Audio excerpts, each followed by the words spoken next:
14-0 after giving up the ball on the punt. This is Liberty's Jack Lowry all the way down to the 27-yard line. Liberty 1-1 on the year, and Truman is 0-2 on the year, but Truman has really struggled. They have been outscored this year by a combined total of 105-6, and so they have their backs against the wall here now as Liberty is starting to assert itself. We'll give you more of the highlights from the first quarter as we have a chance. Joining us, as we mentioned, Eric Johnson, who's a videographer tonight. He's also going to be serving as our color man, and Liberty has started kind of slowly, but now Eric put it on them pretty well the last couple of series. Well, that's kind of how their season has gone so far. They really haven't. Their offense has got off to a slow start, but they kind of pick it up as they go on. Last week against Park Hill, they started off slow, but then they kind of built momentum as they go. They're kind of a momentum offensive team.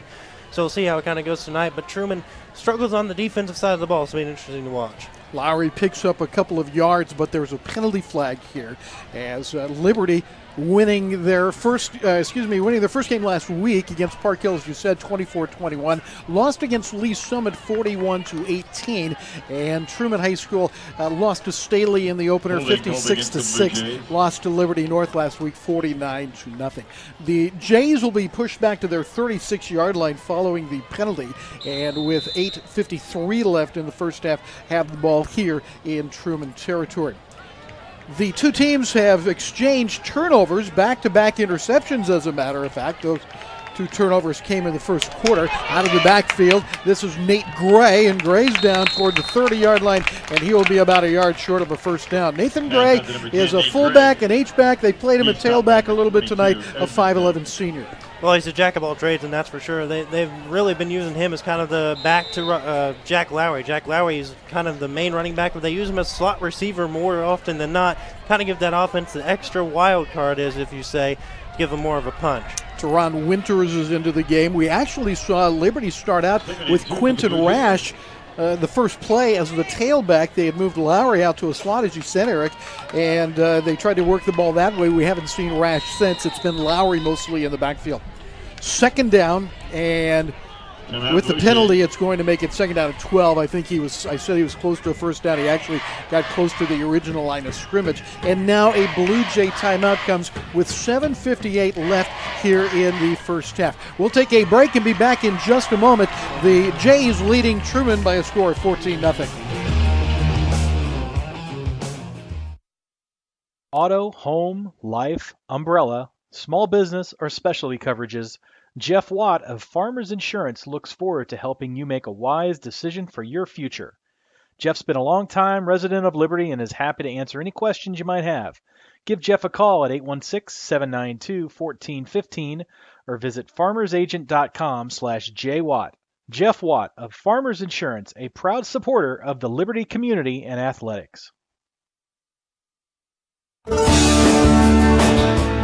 Rain throughout the day today across the Kansas City area. It was here in Liberty also, but it stopped about an hour or so ago. We don't expect any more showers, although the skies continue to be overcast. 66 degrees, and Liberty is moving with a very slight breeze right at the moment, leading 14-0. Second down and a dozen for the Blue Jays. Roush handing it off, and again from the outside, this is Winters, and Winters down the sideline is shoved out of bounds at the 13. Number 22.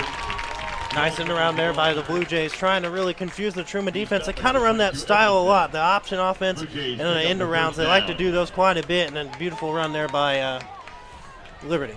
Taron Winters' second rush attempt of the year. He had just 1 yard on his first rush attempt earlier this year. Offensive line for the Blue Jays. Jet Crouch is the left tackle. The guard on the left side, Kellum Trester. The center, Hayden West. The right guard is Matt Lawson, and the right tackle is the returning all-conference player, Nick Biesmeyer. There is a first down play for Liberty. Again, the misdirection. Truman is there, and Truman has not played terribly defensively. They make the stop here as Andrew Owens, who had a tackle for a loss earlier in the game, comes up to make the tackle. Let's give you that Truman defense. David Brack, Devon Rivera, Aaron Porter, and Jaleel Phillips on the front four. Jordan McKinney, Chase Schroeder, Andrew Owens are the linebackers. Trent Sorrells and Maceo Manuno is the cornerback tandem. tandem with Cardell Hall and Chris Rhodes as the safeties. It is second down and about 11 following a short loss. Gray in motion in the bad snap. Lowry's going to have to work this out on his own, and he might have gotten to the line of scrimmage. Did a good job to get there. Yeah, Liberty's really struggled with those snaps. I'm not sure why. Alex Roush is a fantastic quarterback. There's a lot of those USA Pop Warner games over in the offseason. But there's been some communication problems this year with those snaps. 6:52 and counting, first half. 2 touchdowns for Liberty came very quickly. 10:55, a 19-yard pass from Roush to Book. And then on the kickoff, a fumble gave Liberty the ball at the 5-yard line. They punched it in with a 5-yard Jack Lowry run, rather. Again, that's Gray in motion. Fake to Lowry. Roush in the corner of the end zone and overthrows his receiver, but closing quickly was Cardell Hall, who already has an interception in this game, and probably well placed, all things considered, by the quarterback Alex Roush, who's 6'2" and a 175-pound senior. Yeah, a guy really praised for his smarts and his accuracy of the ball, and has been quoted as a play manager by the coaching staff at Liberty. When I talked to him earlier in the year, really praised for his just intelligence of the football game. As you can tell, when he plays around, he knows where his players are supposed to be, and he tries to hit them on the route every time. Grant Ross was hit a 22-yard field goal. That was last week against Park Hill. This will be 32 yards, and it has the distance but is wide, and so Grant Ross misses a 32-yarder, and we remain at 14-0. Truman will take over when we come back in a moment on 810varsity.com.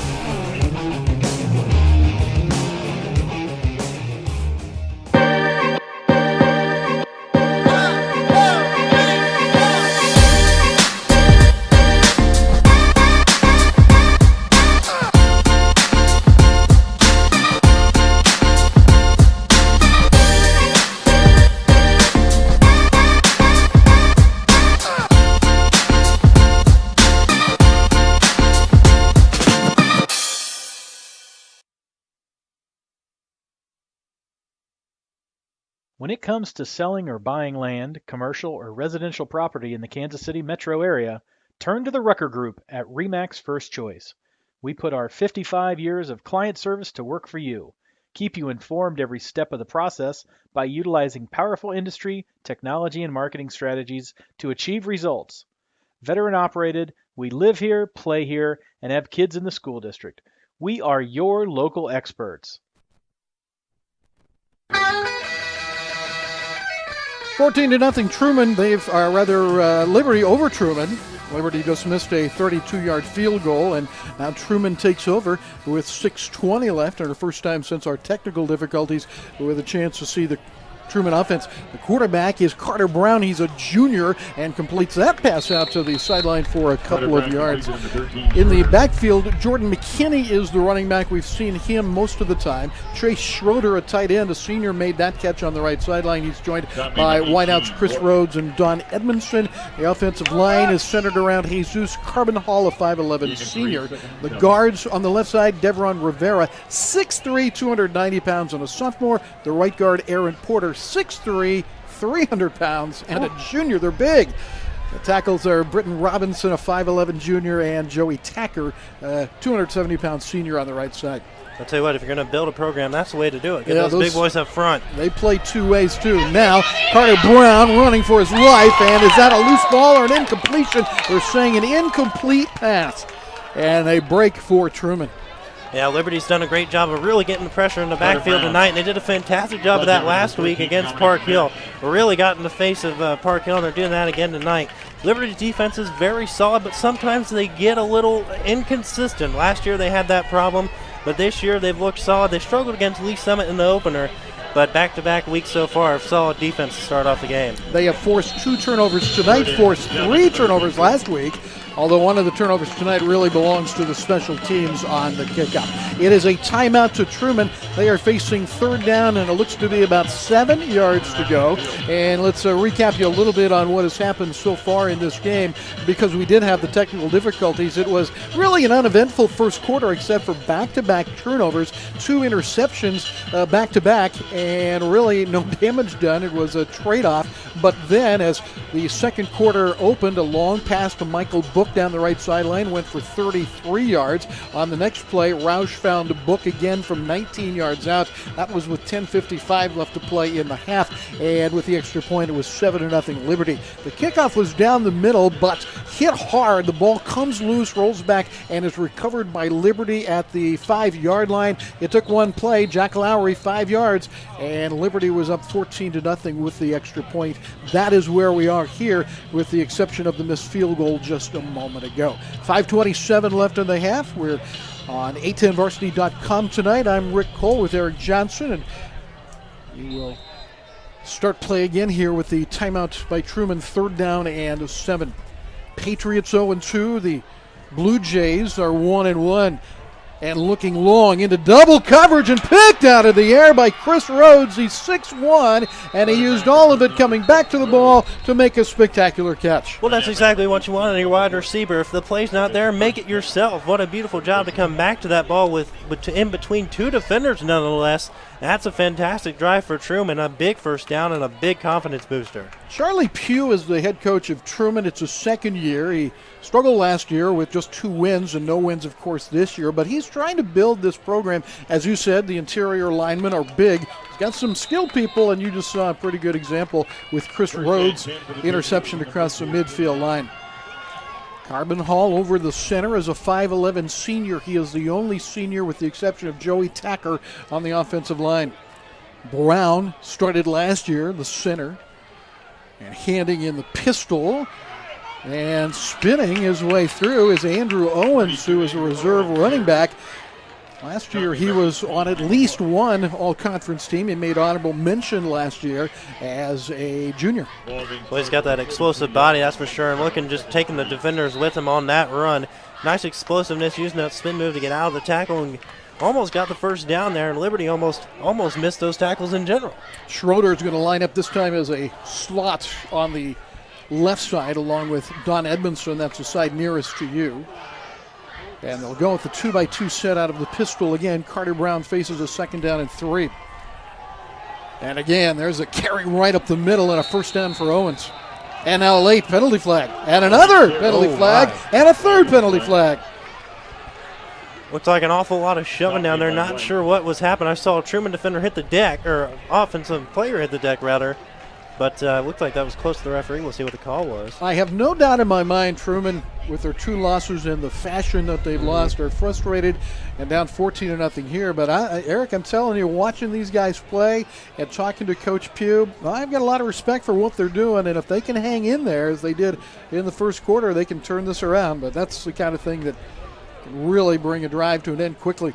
Right, and I mean, like you said, they don't look like an 0-2 team at the moment. They just look like a team that hasn't got a start that they needed. I mean, you know, and it's difficult to play an 0-2 team because they have nothing to lose at this point. I mean, it's all hands on deck, and we'll see what they can handle, because Liberty was a top 25 team to start the year, so they've got a big target on their back tonight. In the A10 varsity poll, they're just outside the top 25 this week. Our referee is Joe Bardwell. And it's a holding initially on Truman, so that would wipe out the first down on its own. And then the unsportsmanlike is against Liberty. But there were 3 flags, and I don't know if they've decided to wave one off and take the bigger of the penalties. They are going to give the first down with the unsportsmanlike to Truman, so for the Patriots it works out pretty well. Yeah, you know, Freegon's all about his team being very level-headed and very punished, and he's not going to enjoy that one at all. But that's just a mistake by Liberty they can't make. Chad Freegon is in his 8th year as the head coach of Liberty, and he had a chance to work with Charlie Pugh, as Charlie, now the Truman coach, was a defensive coordinator here at Liberty for several years. Truman down by 14, and they will start the clock with 4:12 left in the half at the 37-yard line. And nowhere for the quarterback to go. Brown is swarmed under, and that's going to be a loss. Yeah, it's a beautiful read by the Liberty linebacker secondary there. Just nowhere to go for Truman on that carry. Matt Henning gets credit for the tackle. He's a sophomore defensive lineman who had a sack last week against Park Hill. So a loss of 3. They've got to get inside the 30-yard line to the 27-yard line. Second down and 13. Truman High School Patriots are in the Suburban Red Conference, but as a Class 5 team, as opposed to Liberty being Class 6. That 2-by-2 set again for Carter Brown. The out pattern for a couple of yards is all they're going to get.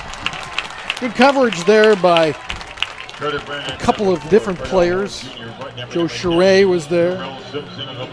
Simpson was there. That was just a beautiful read. He knew exactly where that ball was going right away, and that's what you want to see out of a corner. Read the play, follow to the ball, and he just ran that one right away. Chris Rhodes made the catch for a gain of 2, and now 3rd and 11. 2:57 to play, first half. Truman not in any particular hurry here. Play clock down to 9. Edmondson is a long way from the football. He's the wide man on the far side of the field. And Brown can run with it. And we'll pick up yardage to around the 32 and leave them about 5 yards short. I'll tell you what, Liberty got lucky on that one because he fooled the Liberty defense on that play. They all went to one side and he went to the other, but luckily the secondary was paying attention, or else that could have been a big gain for Brown and the Patriots there. Dominic Mesh is going to come in here. He's been on the sideline for a moment. Boy, he had a great game against Park Hill, I thought, last week, especially early on. They could not contain him early on, and he ended up with 2.5 sacks against Park Hill last week. He's number 14, will play a defensive end on the left side. Well, like I said, they were beautiful defensively last week. We'll see if that continues tonight. 4th down and about 7 to throw. And an open man, but over the top of Cardell Hall.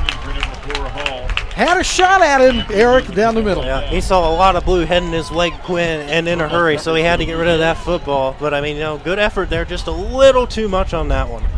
So Liberty survives the unsportsmanlike penalty. They take over on downs with 1:56 to play. 14-0 Liberty. They scored both of their touchdowns early here in the second quarter. And the possession start for the Blue Jays will be at their own 32-yard line. Over the ball is center Hayden West. He's a junior. And Lowry will try the left side. He had some good success early in the game. He's going to pick up the first down and more. And now it's a race. He's finally knocked out by outside linebacker Jordan McKinney. My gosh, Jack Lowry, when he gets those legs going, look out. He's hard to stop, especially in that open field. Runs a 4.340.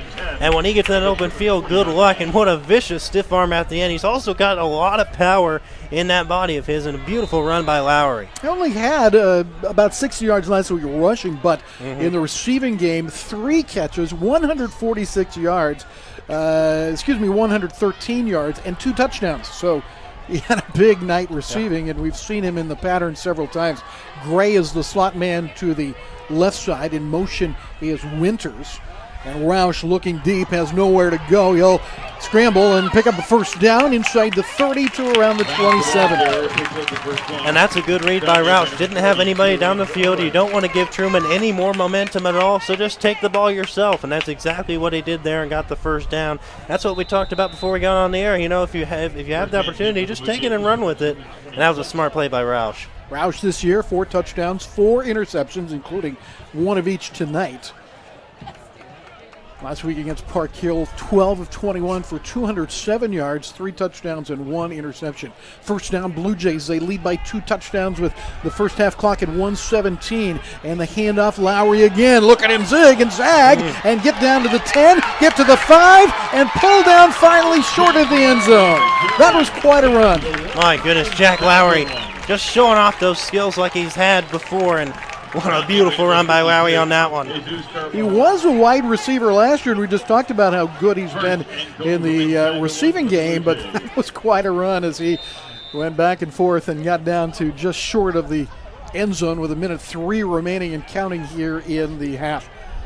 So he has been a highlight show, and let's see if Liberty can punch it in and wait here. It looks like a Truman timeout, and that's what it is with 55 seconds remaining in the half. We take a break on 810varsity.com with Truman threatening again, Liberty threatening, leading 14-0. Chiefs checking from Community America gets you closer to the game. Is there any better way to get closer? Hey, man. Go long.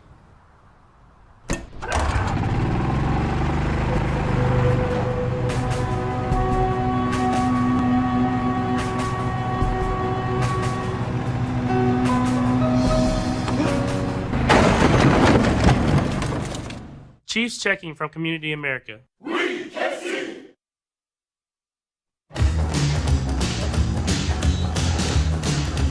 Liberty threatening again here at the end of the first half. 55 seconds remaining in the half. It's Liberty 14 and Truman nothing. Eric Johnson is our videographer and producer. I'm Rick Cole, and the Blue Jays at home for the second time this year look to take a commanding lead just before the intermission. Lowry again is the running back with Roush the quarterback, and a one-by-one set with a couple of tight ends, and Lowry will bang it in there from a yard out. His second rushing touchdown of the game. Lowry just using that power yet again to drive it in for another touchdown. A lot of people thought, how is Liberty going to run the ball without Robert Rai?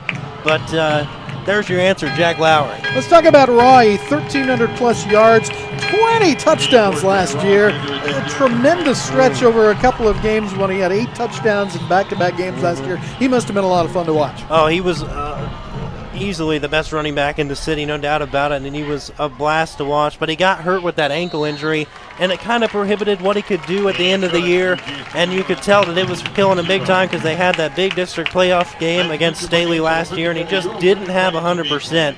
But if he were, there's a lot of what-ifs, but he had a great career, that's for sure. Michael Book, the extra point, 21-0 Liberty.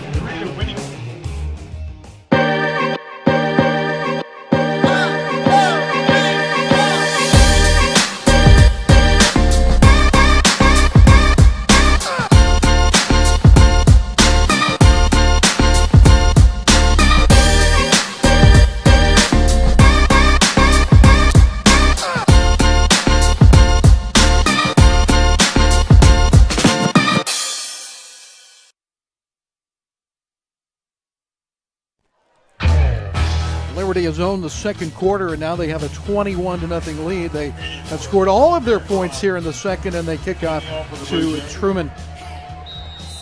Michael Book is Grant Ross is a senior. Coming into the game, he had kicked off 10 times and had 5 touchbacks. He's had 1 touchback and 2 kickoffs, but the kickoff that wasn't a touchback resulted in a fumble, and Truman having the ball knocked out of their hands at the 5-yard line. Another vicious hit. A near miss, and down at the 19-yard line, that's where Truman will start. That ball brought back by Cardell Hall. So with 47 seconds remaining in the half, second-year coach Charlie Pugh, who has a lot of familiarity with the Liberty school system, coaching here for 15 years, has see what he does here, but I would not be surprised to see them sit on the ball. Truman deferred when they won the coin flip to begin the game, and they will get the ball to start the second half. Well, I mean, there's no reason to, deflate the ball even more when you head into the locker room. Just go ahead and run a couple run plays here and just sit on it and draw it up in the second half. Well, I guess they're not going to do that. The rollouts and caught over there by Rhodes from Brown, and he gets out of bounds close to the first down, but the clock stops with a flag with 40 seconds left, and it looks like a holding against Truman High School.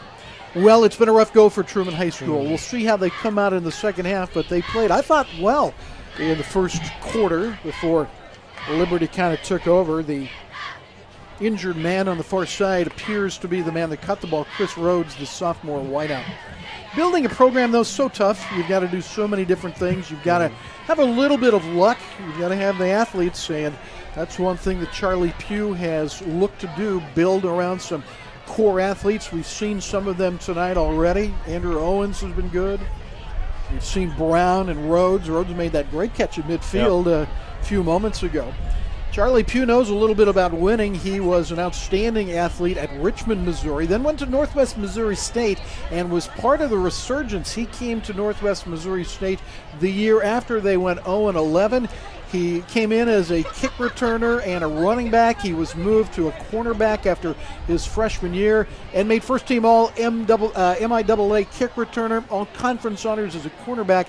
But more importantly, and this is so impressive to me, Northwest Missouri State in his years, 52-4, Wow. 2 national championships. Wow. And I mean, that tradition just continues. That program is so dominant up there. And he was part of what turned them around. They have a lot of great things to say about him up at Northwest Missouri State. And then came to Liberty here for 9 years, worked his way to the defensive coordinator position after being a volunteer, and then 6 more years at Liberty North as the D coordinator and also the offensive coordinator for a time. Now his own program and facing a 21-0 deficit. The clock starts to run after the penalty, and I can't imagine Truman's going to do anything except be very conservative. And they will run it for several years, for yards rather. That's Andrew Owens that runs it, and that should do it for the first half. We'll come back and recap after the end of the quarter, the scoring in this game, talk a little bit about Truman and Liberty as we have reached the halftime here. Also, we hope to show you the Liberty Marching Band along with the Liberty Sapphires dance team from Liberty High School. 14-0 the score. It's Liberty, 21-0 the score. It's Liberty on top of Truman High School at half. Be auto, home, life, umbrella, small business, or specialty coverages, Jeff Watt of Farmers Insurance looks forward to helping you make a wise decision for your future. Jeff's been a long-time resident of Liberty and is happy to answer any questions you might have. Give Jeff a call at 816-792-1415 or visit farmersagent.com/jwatt. Jeff Watt of Farmers Insurance, a proud supporter of the Liberty community and athletics.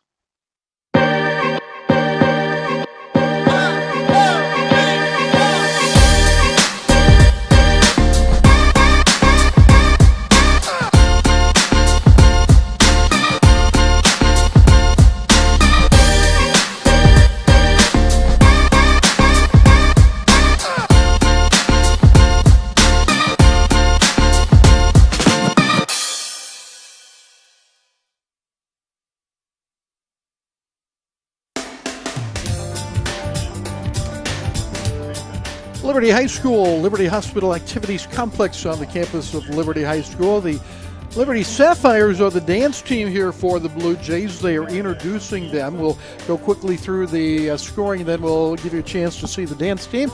All the scoring in the second quarter started with Alex Roush's 19-yard pass to Michael Book. The Jays led 7-0 on the extra point kicked through by Grant Ross. Then on the kickoff, a fumble, really a big hit, knocked the ball loose and back to the 5-yard line. It was recovered by Liberty. Jack Lowry went in from 5 yards out on the first play after that. 14-0 Liberty with the extra point, 10:41 to play in the second quarter. And finally, at the end of the quarter, a quick drive, and Lowry, a 1-yard touchdown run, made it 21-0 with the extra point. And now, from Liberty High School, here are the Liberty Sapphires.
That's the dance team here at Liberty High School, the Sapphires, and they do a fine job here at halftime. Also, before the game on this cool night, the rain has moved on, at least in the Liberty area. It has not rained during the game, but of course, as everywhere in Kansas City, it seems like it did rain through most of the day. We have had 3 turnovers in this game, Eric Johnson, but really none has figured into the scoring with the exception of the kickoff fumble. Liberty punched that in for a 14-0 lead. They lead 21-0 here at the half. We know that Truman's down a little bit. We know Liberty's kind of searching for some things. What's your impression of the first half? Well, I mean, for a 21-0 game, it doesn't look like it on at least Truman's side. They're fighting, battling hard. I mean, they've gotten some good plays in on the offensive side. But like I said earlier in the game, Liberty is a very decent defensive team. I mean, it's hard to move the ball against them. They kind of adopt that bend-don't-break style, but with an extra bit of, stronger bend, we'll say. We'll put it that way. But, I mean, Truman's done probably as well as they've done all season so far with just moving the ball. They don't look intimidated. They don't look down about how they've started the season so far. I think Truman's not out of this game yet. I mean, they're down 21 heading into the second half, but it could be a lot worse, especially with those turnovers. And flip side for Liberty, they just got to keep the momentum train going. Sometimes they get a little lackadaisical in the second half of games. They let Park Hill back in the game last week when they had the game wrapped up late in the third quarter and in the fourth quarter. So they just got to be careful and avoid, as in some people's eyes, this would be a major upset. We'll put it that way. But Liberty's just got to keep the ball rolling, keep their offensive, fresh, don't do the same play over and over again, and just kind of keep Truman guessing defensively. And Liberty should be okay. Defensively, they look great, and then they looked as good as they did last week. Obviously the offenses are different. Park Hill's offense is a little more different than Truman. But Liberty looks good defensively, and offensively they could do a little more, but so far they're looking all right. Carell Simpson had a big interception late in the game against Park Hill to kind of seal that one away. Carson Gramsus had an interception tonight, and so we're seeing the defense from Liberty force some turnovers. On the other hand, an interception thrown up for grabs by Roush. He had one picked off, but some of the receivers have made some pretty good plays in taking balls away, too, so we've seen a little bit of everything. One thing I'm a little bit surprised at, the ball does not seem slippery. Kids are handling it pretty well. Again, 3 turnovers. One was on a hard hit on a kickoff. 2 interceptions. You really can't say that was rain-induced. Right. And I thought maybe that would be an advantage to Truman coming in here if they could force a couple of turnovers, especially early against Liberty. But Liberty leads it 21-0 here at halftime. And as we take a look at some of the other games around the city tonight on 810varsity.com. You can watch live tonight Liberty North and Park Hill, Chillicothe and Maryville. Of course, Truman and Liberty here tonight is our game, and Blue Springs South against Lee Summit West. But the game that I'm really looking at, and I can't wait to hear about it, is Lee Summit against Staley in the Suburban Red Conference. Both teams are 2-0. Do you have an update on that score? Right now it's tied at 7 apiece. So they're 7 both apiece. 7 apiece. And I was really impressed with Lee Summit the first time we saw them here. Talking about a second half, they had a great one. And, of course, we know how good Staley is. And Truman knows how good Staley is after facing them to open the year. Well, it's really unfair how good Staley is. It just seems like every year they get better. And I don't think anyone's really sure how, but it just happens that way. But Staley is just such a good football team. And, like we said, Lee Summit and Liberty, they had a really good football game for 3 quarters. It was a close one, but Lee Summit's talent just kind of overwhelmed Liberty at the end there. And Lee Summit is no slouch. They're a fantastic ball club, and like Chad said earlier in the 8-10, kind of his little wrap-up of the game, this is the battle for the Conference Red Championship, no doubt about it. And both these teams are going to war in the first half. And 7-7, you've got them out at the 7-7, yeah. Have any other scores that we can look at? Now let's take a look at what we got here from around the Metro. Lee Summit West all over Blue Springs South, 25-7. Blue Valley North, Graham Mertz, the Wisconsin commit, up 14-3 over Blue Valley. That's a big game on the Kansas side. St. Thomas Aquinas rolling Blue Valley Southwest 28-0. In that one, Fort Osage, one of the teams to keep an eye on in 5A, is up 14-0 over a Belton squad. Smithville, Grain Valley, 2 new teams to the Metro Conferences. Smithville leads Grain Valley 10-0 in that one. And then we'll take a look at some other ones here. Another big one around the Metro, Lee Summit North and Blue Springs. Chad Radar said earlier in his little article on the game, this is not your father's Lee Summit North football team, and it certainly isn't. They actually have the lead against Blue Springs 7-0 heading into halftime, and that's a bit of surprise if you've been around the Metro for a while. That's usually a rivalry dominated by Blue Springs, but Lee Summit North is a heck of a team. We'll talk about them more in a minute. Park Hill all over Liberty North 20-0. Park Hill's probably playing about as angry as they could after coming off 2 straight losses, and a team that was expected to do pretty well in 6A, even though they lost Billy Maples and Michigan commit Ronnie Bell. But Park Hill over to Liberty North 20-0. Liberty will play their rival Liberty North next week. And just one more on the Kansas side. Lewisburg Wildcats over Tiger Knoxville 12-7. Not your father's Lee Summit North team. Not your father's Lee Summit North team. I remember those teams, Harold Walmsguns and that 3 yards in a cloud of dust. We'll take a break here. Halftime of our game, Liberty 21 and Truman nothing. Home, life, umbrella, small business, or specialty coverages, Jeff Watt of Farmers Insurance looks forward to helping you make a wise decision for your future. Jeff's been a long-time resident of Liberty and is happy to answer any questions you might have. Give Jeff a call at 816-792-1415 or visit farmersagent.com/jwatt.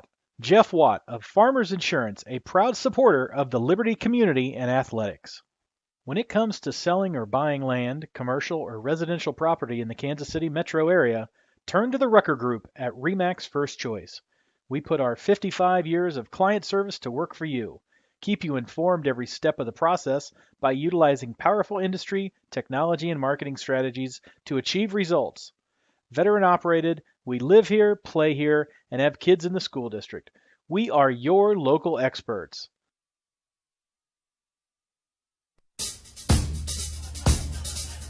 Halftime from Liberty High School, Blue Jays 21 and Truman High School nothing. I'm Rick Cole with Eric Johnson as it was 3 touchdowns in the second quarter for Truman. They're up by 21 points here. We have a couple more score updates, it sounds like, Eric. Yeah, we've got some games that are a little more interesting in the city. Raytown over Raytown South, 13-0 in the Battle of Raytown. And Rockhurst over Raymore Peculiar, 17-7. Rockhurst lost their opening week, but came back next week and shut out Blue Springs, 17-0. They look defensively dominant yet again as they're shutting down a Ray Peck team who is a very, we'll put it this way, is a question mark in 6A. I mean, they have a chance to go either way, but so far they've had a little bit of their struggles against some good football teams. Tom Cruzy is a pretty good head coach. I think he'll figure it out sooner or later, as there's no night off in that large conference, is there? The conference here is the Suburban Red Conference, the second largest conference in the city on the Missouri side. Lee Summit Staley, 2-0 in the conference, playing each other tonight and tied at our last check. Liberty North entered the night tonight 1-0 in the conference. No wins, no losses for St. Joe Central or Park Hill South. But then Liberty sits in there with their loss to Lee Summit 0-1, and Truman is 0-2. So whoever wins this game, and it looks like Liberty's off to the advantage here at halftime, but it's going to be a big win for them in this conference. Well, yeah, I mean, it's a big momentum builder for either side, but especially Liberty. They can kind of get back in the hunt, let's say. I mean, you can't go back and play Lee Summit anymore. I know they'd probably like to have that one back. But, I mean, you got to look forward. You got Staley at the end of the year, and that's going to be one you want to watch, especially if Liberty keeps playing at the level they've been playing at heading into this week. But, a lot of eyes are going to be on this conference because this conference is stacked from top to bottom, and it's really good. We said a moment ago that the rain had gone away and wasn't expected to come back, and just now the wind has picked up and it started raining again. The wind is really blowing from your left to right as you take a look on your computer screen. So we'll see how that affects things, but all of a sudden the rain is back. Of course, this is a matchup within the conference, but outside of class. Truman is Class 5. Liberty is in the largest class, Class 6. And in their district, Liberty has Lee Summit High, Lee Summit North, Lee Summit West, along with Liberty North. Park Hill Ray-Peck, and Rockhurst. And in the Class 5, District 7 for Truman, they're in the district with Belton, Fort Osage, Raytown, Ruskin, and Chrisman. Those are teams that are a little bit different than Staley and Liberty North, I think. And next week they've got a chance to really come back and play a team that's closer to their level in terms of size. They have coming up St. Joe Central next week, and then they play at William Chrisman the following week. So I think for Truman, boy, they've got to just think, we play as hard as we can here, we execute as well as we can, and then we go back home next week and to Chrisman, the big rival game, and have a chance to do something special with this season. Well, I mean, they're playing hard right now. You know, I haven't seen them put any quit in it, but you're right. You know, they do have a chance to, kind of get some W's in that one because, they got St. Joe Central next week and then Chrisman the week after that, and, they're going to play their hearts out in that one. So it'll be interesting to see, where Truman goes from here.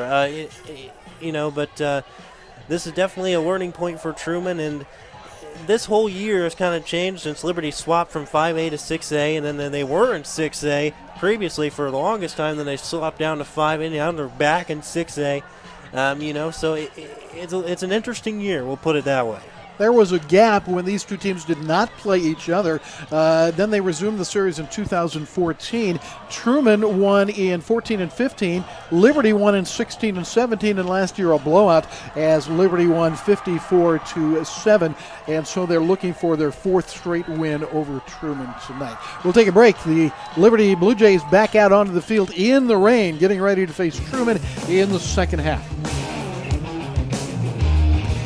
School sports fans, Trent Green here, and when I want the latest scores and news, there's only one place I go, 810varsity.com. Live scores, features, brackets, and even watch games live on the laptop, phone, or mobile device. Watch the Lee Summit, Blue Springs, and Park Hill schools, Blue Valleys, Olathes, Rockhurst, Miege, Lansing. The list goes on and on into Missouri and Kansas. And playoff broadcasts too, plus top 25, awards, and more. Check it out now, Kansas City's home for high school sports, 810varsity.com.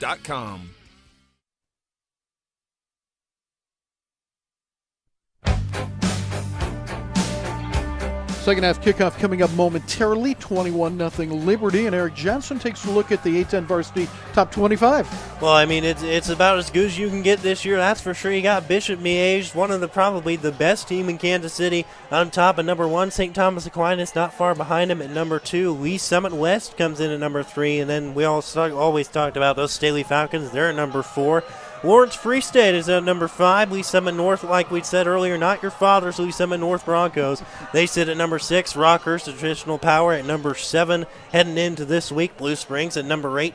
Lee Summit at number 9. A rebuilding team, and it has really looked good this year for sure. Blue Valley North, like we talked about, Graham Mertz, the Wisconsin commit for the quarterback, coming in at number 10. Blue Valley at number 11. They play tonight.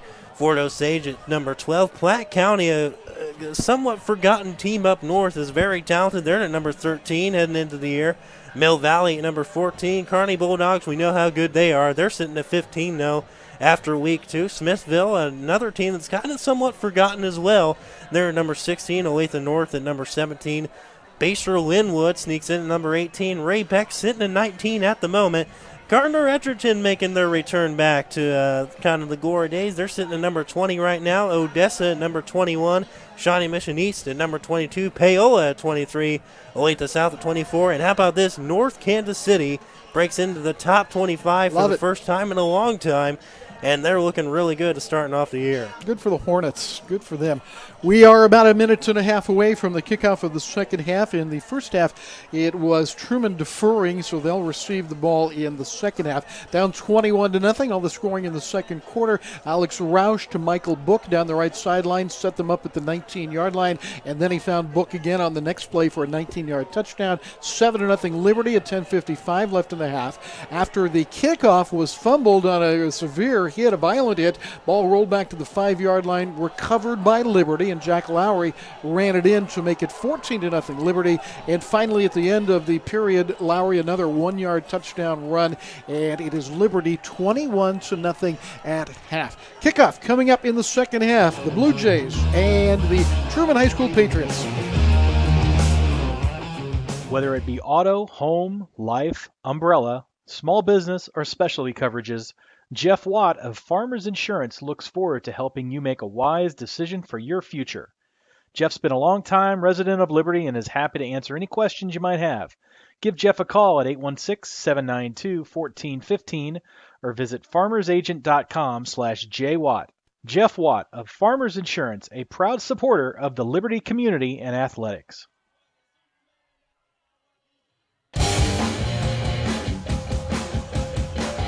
I'm Rick Cole with Eric Johnson as we get ready for the second half. Liberty and Truman. For Liberty, 1-1 on the year. Truman 0-2 for the year. Could be a very big second half of play here. Liberty ends up playing next week at Liberty North, and Truman High School will face St. Joe Central next week, as we said, and then they have their rivalry game in 2 weeks against Chrisman High School. Liberty will kick off with the wind at their back. The rain has returned, and it's coming down pretty good right now, my friend. I would say someone turned on the sprinklers. We'll put it that way. My goodness. And I think you jinxed them there a little bit, Rick, as it's really coming down. Gary Lezak, I am not. Back to receive for Truman. It looks like it's McKinney back there along with, I believe it is Chris Rhodes. Well, we'll find out in a moment as it's over the head. It's not Rhodes back there, but instead Cardell Hall and into the end zone. So it will come out, and that's where Truman will begin the second half down 21-0. Truman has done well at times on offense, as Carter Brown has shown he can run and throw. But they've got a couple of backs, Jordan McKinney and Andrew Owens, that have done well up the middle. They're big physical blocks. The aforementioned McKinney, 5'9", 180 pounds, and Owens, 6'1", 195, and we'll see who they start with here in the second half at that tailback spot. Looks like they're going to go with Owens. They've shown a 2x2 set most of the time. Now they're going to add a tight end and an H-back. And here we go in the second half. And Owens punches it to the 22 or 23-yard line. The weather outside is frightful, and they're moving right into that wind. So we'll see how much they want to count on their passing game. Yeah, I mean, but Owens has looked strong running the ball, so keep it to the guy who's been looking good so far. And as we see some, is that Truman receiver who got injured earlier in the game, he's been carried back to the sidelines, or assisted rather. And that looks like he's done for the day, and that's a shame. That would be Chris Rhodes, I believe, that was injured at the end of the half. So again, they'll go one by one here with an H-back. And the junior quarterback Carter Brown will throw. And underneath that looks like Schroeder, and he'll be close to a first down depending on when they mark him out. So Schroeder, who is listed as a tight end but has been one of the favorite targets of Carter Brown in this game. And they will be short of a first down by a yard. 3rd down and 1 coming up. This offensive line has some pretty impressive characteristics. The guard, Rivera, 290 pounds, a sophomore on the left side. Porter, 300 pounds, a junior on the right side. And Carbonhall, a senior at 240 pounds. So they are big guys. And let's see what they choose to do here on 3rd and 1. And trying to cut his way through, knocked backwards, and then he may have gotten a first down. If he did, Andrew Owens did yeoman-like work to get there. I think he got it by a nose, but nicely done. I mean, way to bounce off those defenders. Liberty read it right off the bat, but Owens kept his feet moving and used that powerful body of his to fight forward. And like we said, keep the guy in the game that's been fighting all night long, and he gets another one there for a first down. Are you like me? Did you think that was supposed to go up the middle? Because it looked like he was bounced outside. Wherever it was supposed to go, Liberty knew where it was, and he decided to take it himself. Anthony Carlson, a senior, is in now. He is the H-back on the left side. First down for Truman. First possession of the half, and again, that is Owens, but he is cut down at the 35-yard line. And there's a flag on the play. That's a beautiful open field tackle there. He knew Owens had a lot of running room if he got past him. So a nice stop in the back of the field. Looks like an illegal block in the back on Truman on that flag. I'm looking and seeing Caleb Cahill. Is that the man that made the tackle, number 11? Looked to be number 8 for the Jays. Was it okay? That would be Gramsus, who had an interception in the first half. Each team has picked off one pass. This penalty, as you can see, will be against Truman, and will leave them with first down and 15.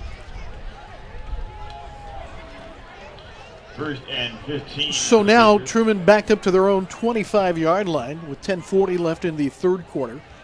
Liberty scored all their points in the second quarter, lead 21-0 over Truman. Truman still has only scored 6 points in 2.5 games. Yeah, I mean, and you think they're not hungry, they're ready to score. But I mean, Man. you know, like I said during the halftime show, Liberty just has to be careful not get lethargic here and keep Truman at bay. Truman has not penetrated past the 50-yard line but for one time. And now Brown looking to run. He's got some room up the sideline to the 33-yard line, and will leave them with second down and about 7.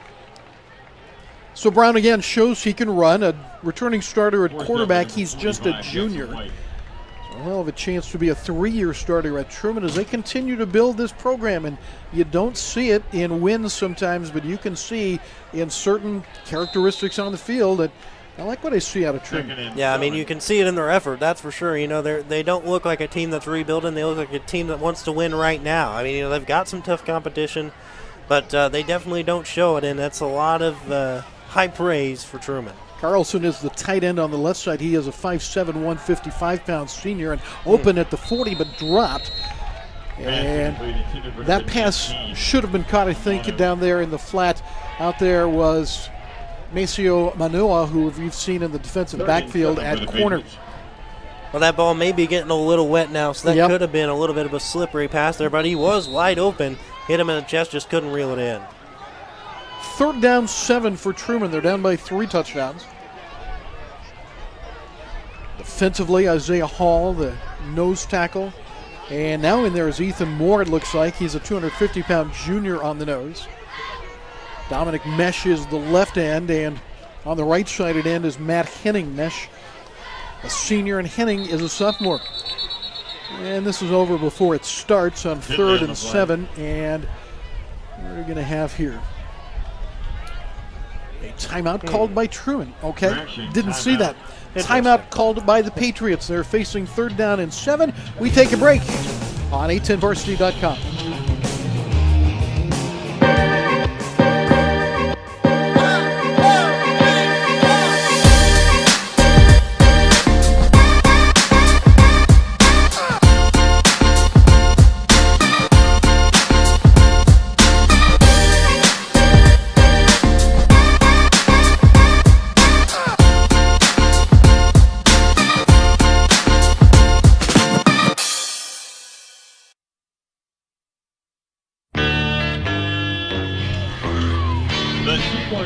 Live tonight from Liberty High School, it's Liberty and Truman High at varsity, 810varsity.com. And we're glad you can be with us. It's a rainy night all over the metro area, and the rain has returned here. So we'll see how things continue for these two teams as Truman tries to make a comeback down 21-0. Well, little steps lead to big things, and we'll see if Truman can pick up this first down. Well, we'll see if they can get past the 50-yard line. They only got past it once tonight. We'll see what they draw up here, and that would be a huge momentum builder for them. Chase Schroeder will swap sides and be the tight end. That's Edmondson next to him. Brown got a good pickup on the blitz, and now he's going nowhere. And 4th down coming up from the 26. Well, just too many people. Yeah, that play was over before it kind of started there. Nice read by the Liberty defense, and they swarmed to that ball pretty quickly. And like I said, that's kind of been how Liberty's defense has been more or less all year. You know, they're really good at swarming to that ball, getting that quarterback, and that's another perfect example right there. Josh Dixon will be back to punt. He is both their punter and their kicker. And bright orange shoes, I would imagine he's got a soccer background. And back for the Jays is Michael Book and Evan Strike. Flag goes down. It's a poor kick, as you can see, and it's still a live ball. And now Book looking for some running room and has some down the sideline. Gets a great block. One man to beat as he cuts back, and Book will go to the 1-yard line. Book with a return for the Blue Jays. Flag on the play. That is about a 60-yard return, but there is a flag. It was near the original line of scrimmage. So let's see what this is all about as Book comes close to bringing it back for a touchdown. Well, they threw 2 flags pretty much right away as soon as he kicked the ball off. But a nice awareness by Book to get the ball down the field. The coaches were yelling, the ball's live, pick it up. But a nice job by Book to almost get in the end zone for a touchdown. We'll see what the call was. And it's interesting because both referees threw the flags almost simultaneously before he even kicked the ball.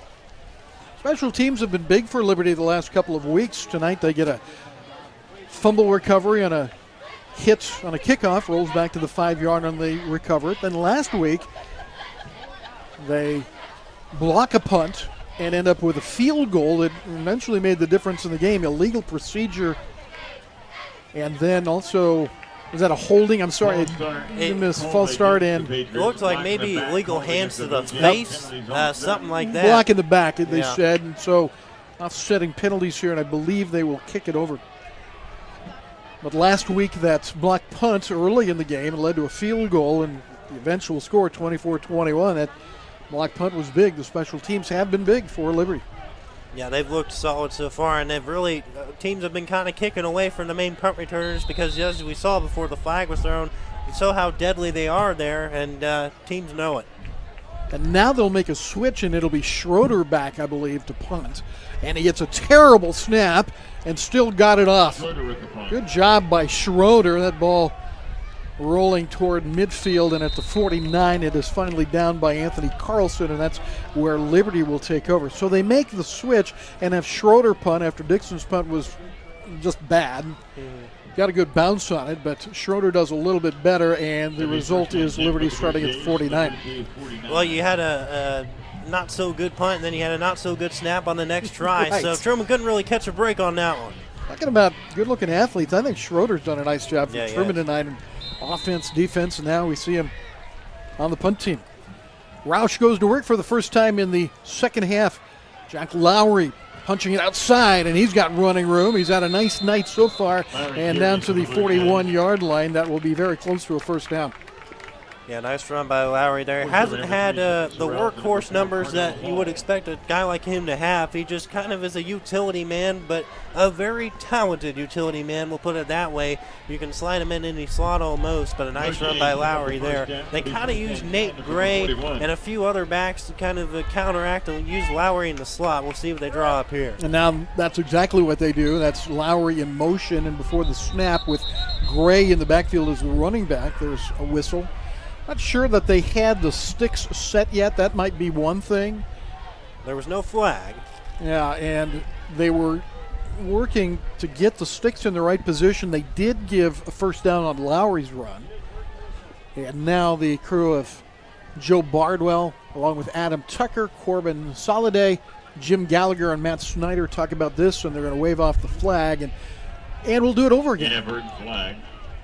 I guess there is a flag over by the 40 being picked up now, and so no harm and no foul, you could say. Still raining a little bit. Wind is favoring Liberty, but it's died down a bit. Nathan Gray, the senior, is the back. There's Lowry on a jet sweep, and Lowry looking to turn the corner, does so, and then a flag goes down as he goes down at the 23-yard line.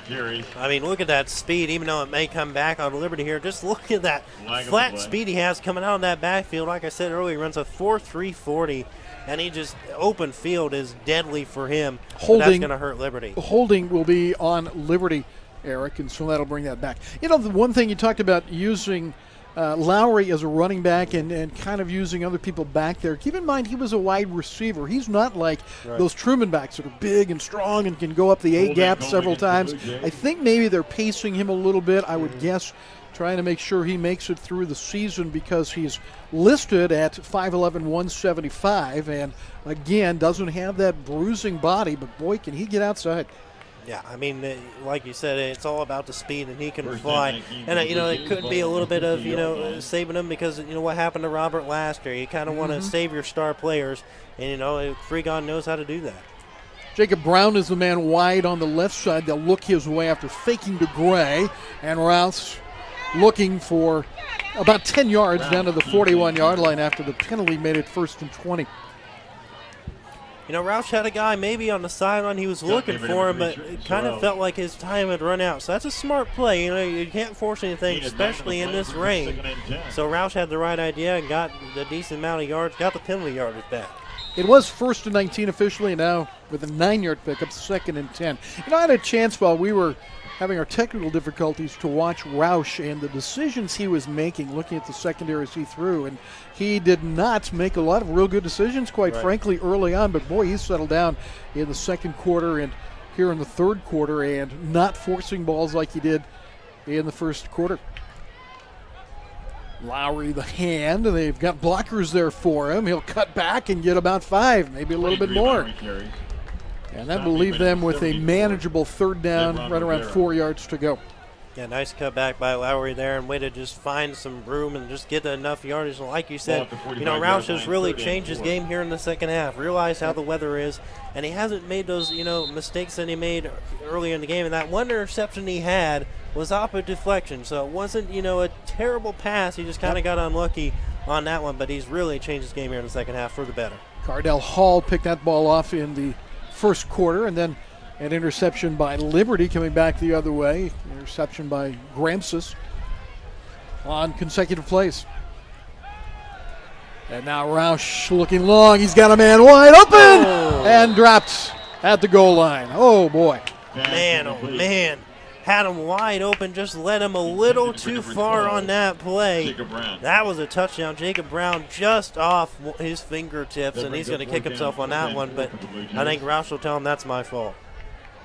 But a good read again. He found the open man, and Brown, who had a reception last week for 4 yards and has 5 receptions overall, just had it slip off his fingertips.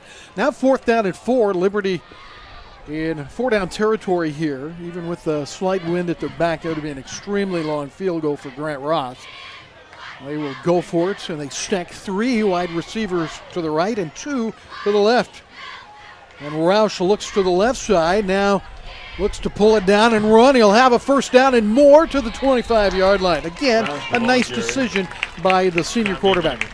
Well, you saw him wanting to get rid of the ball, but at the final minute realized, I can't do that, so he just takes himself and gets a 1st down, and that shows senior leadership. He knows it's 4th down, can't make a mistake. Nice job by Roush to get the 1st down. 21-0 Liberty. We are midway through the third quarter, 6:40 and change remaining. 21-0 Liberty on 3 touchdowns in the second quarter.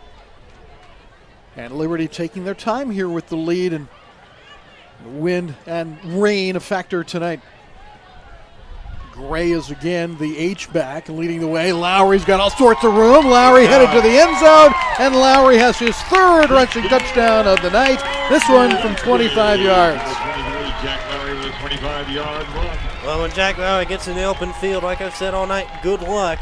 And he was off to the races there. Nice deception by Liberty to get in the end zone yet again. And another touchdown for Liberty. And like I said, Liberty just can't get lethargic in the game. And so far they've looked pretty well, pretty good. Lowry's 4th rushing touchdown of the year, 3 of them tonight.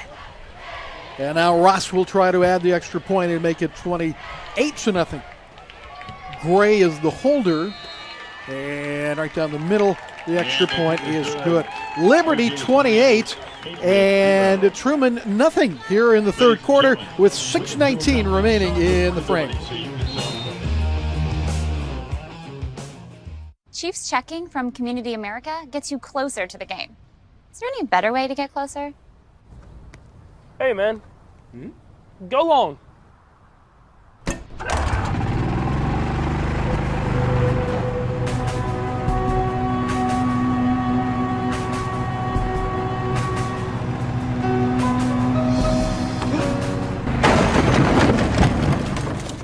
Chiefs checking from Community America. Whether it be auto, home, life, umbrella, small business, or specialty coverages, Jeff Watt of Farmers Insurance looks forward to helping you make a wise decision for your future.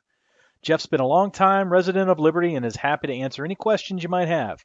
Give Jeff a call at 816-792-1415 or visit farmersagent.com/jwatt. Jeff Watt of Farmers Insurance, a proud supporter of the Liberty community and athletics. 28-0 Liberty on the run by Jack Lowry, who now has 4 touchdowns rushing. And kicking off, Grant Ross is now 8 of 9 extra points this year. He will kick off to Truman with a slight wind at his back. Well, big plays in this game. We've seen a few drops, maybe because of the weather, but for the most part, very well executed. And Liberty's offense in the second and third quarter has come alive with Jack Lowry leading the way. Yes, it has, and that will probably continue for the rest of the game. Liberty needs to feed him the ball even more. Kickoff to Truman. And again, they've had their problems handling the ball. This is one of those big running backs, Jordan McKinney, who goes 5'9", 180 pounds. I don't want him coming at me in the open field, but they are able to shove him out inside the 20-yard line, it appears.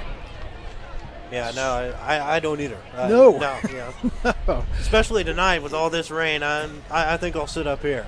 One of the coaches, in talking about Truman, one of the opposing coaches, talked about how big they are. They are big, with Rivera and Porter, very big guards. They've got a defensive end who is 6'8". Now he's a relatively slender 6'8", but they've got some of these physical players, McKinney and Owens and Schroeder. We keep talking about the same guys, and they're all underclassmen for the most part. Schroeder isn't, but they've got a chance to do something at Truman. That slants is off the mark a little bit and intended for Cordell Hall, a junior. I think maybe he heard the footsteps coming. Yeah, he did, and I saw a Liberty defensive coach throw his hands in the air and said, why didn't you pick that ball off? It was right at you. But, I mean, nice defensive coverage by Liberty, and like you said, he just saw too much blue in his peripheral. There have been 2 Truman turnovers tonight. Liberty won. The big one was the kickoff fumble that knocked the ball back to the 5-yard line, and Liberty scored a play later in the second quarter. 6:09 left in the third quarter. Brown's pass is tipped, and now 3rd down and 10. Pass incomplete. It looks like Truman's offense is a little tired on this drive. I'm not sure if that rain is really starting to mess with them, but it looks like their gas pedal is starting to load up a little bit. Well, you know, one of the interesting things in their blowout losses is that they really led in time of possession. So that tells me the opponents are making some big plays, but they, if you want to go by time of possession being one of the indicators of some relative success, they did have the ball more than their opponents, especially last week against North. Brown has had to scramble for his life, and he's not going to get away this time. At around the 7-yard line, there were a couple of J's there, and it looked like it was that good defensive end, Dominic Mesh, who will be credited with the sack, and if so, that's his 3rd and a half sack of the year. Yeah, it was a beautiful read by Mesh. Knew exactly what to do right away and just grabbed him by the jersey. I covered the game last week, and I was really impressed by what I saw, especially in the first quarter from Mesh. He dominated from that left end position. Looks like Truman's waiting for their punter. Remember, they brought Schroeder in last time to punt, and they'll bring Schroeder in again, but they're going to have to take a timeout as Schroeder maybe forgot he punted the last time, whatever, he was late to get out there, and so the Patriots need to take a timeout.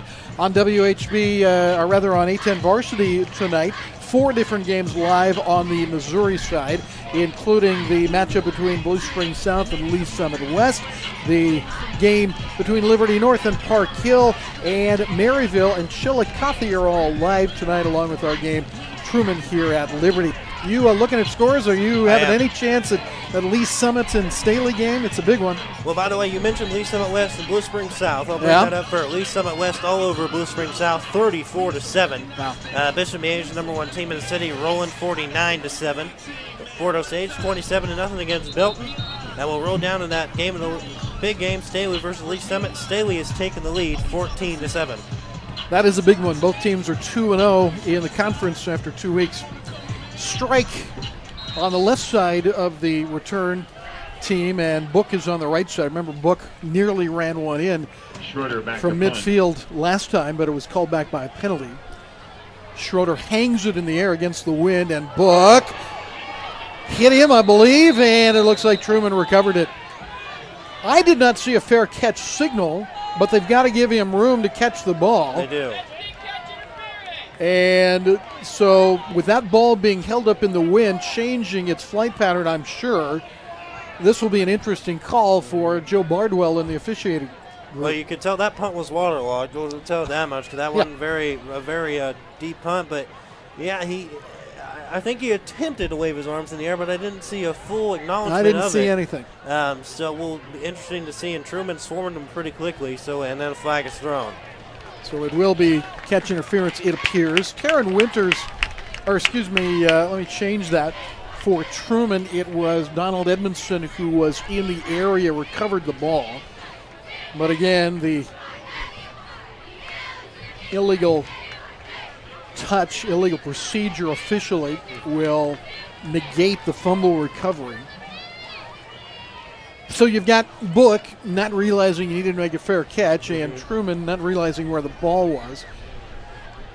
But unfortunately, under the law, it's going to be a foul against Truman.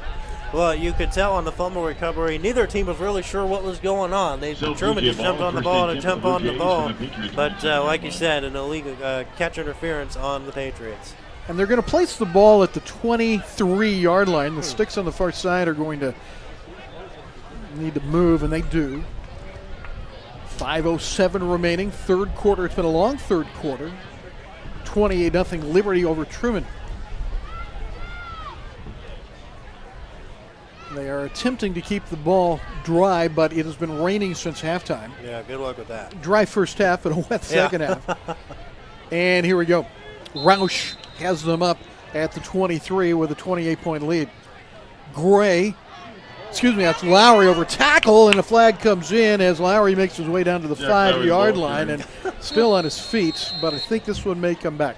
Well, it took about half the Truman roster just to get Lowry down on the ground using those legs of his, but they threw it. That was a late hold call. Yep. It took them a minute to make the call, but that's going to move Liberty back. Well, Joe Bardwell faced the Truman sideline the Liberty sideline, and kind of showed them that one of the blockers had grabbed him by the jersey and the pads and thrown him to the side, made a pretty clear indication of the hold, and so it'll be first and 20.